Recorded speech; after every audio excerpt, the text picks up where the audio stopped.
আওয়ামী লীগের বিচারহীনতার সংস্কৃতির কারণে দেশে এখনও নারী নির্যাতন হচ্ছে বলে মন্তব্য করেছেন বিএনপির সিনিয়র যুগ্ম মহাসচিব রুহুল কবির রিজভী। ভারতে পলাতক শেখ হাসিনা এখনও ষড়যন্ত্র করছে বলে মন্তব্য করেছেন দলটির আরেক নেতা জয়নুল আবেদিন ফারুক। ক্ষমতায় গেলে বিএনপি পলাতক শেখ হাসিনা ও তার মন্ত্রী এমপিদের দেশে ফিরিয়ে এনে বিচার করবে বলেও জানান তিনি।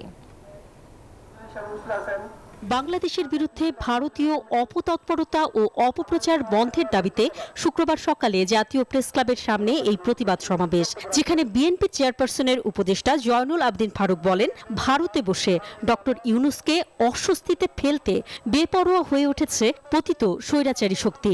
দলটির আরেক নেতা হাবিবুর রহমান হাবিব বলেন, রাজনৈতিক দলগুলোর মধ্যে বিভেদ সৃষ্টি করে সরকারকে বেকায়দায় ফেলার ষড়যন্ত্র চলছে।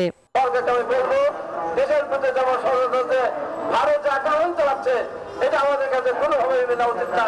তাই আজকে সমস্ত দলকে ঐক্য থাকতে হবে। বছরের আন্দোলনের অর্জিত সরকারের বিরুদ্ধে এখনো আপনারা এই মুধি এখনো ষড়যন্ত্র করে যাচ্ছেন।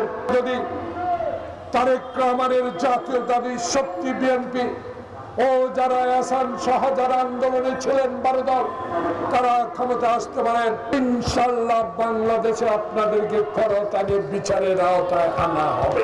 দেশ জুড়ে তোলপাড় ওয়ালটন ফ্রিজ কিনে আপনিও হয়ে যেতে পারেন মিলেনিয়ার।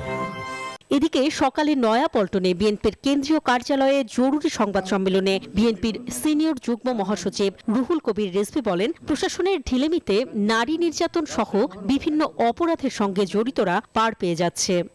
গত 15 বছরের সংস্কৃতির বিচারহীনতার যে সংস্কৃতি এবং আইনের শাসনের অনুপস্থিতিতে যে দুর্যোগ এই দেশের উপর দিয়ে ঘটে গেছে, তার রেশ এখনো কাটেনি। ওই সমস্ত দুর্বৃত্তরাই নানা জায়গায় নানাভাবে এগুলোকে এই সমস্ত ঘটনা ঘটাচ্ছে। তিনি আরো বলেন, এসবের বিচার না হলে অন্তর্বর্তী সরকারের ভাবমূর্তি নষ্ট হবে। রাজনৈতিক নেতাকর্মীদের উপর অন্তরা বিশ্বাস, নিউজ 24, ঢাকা।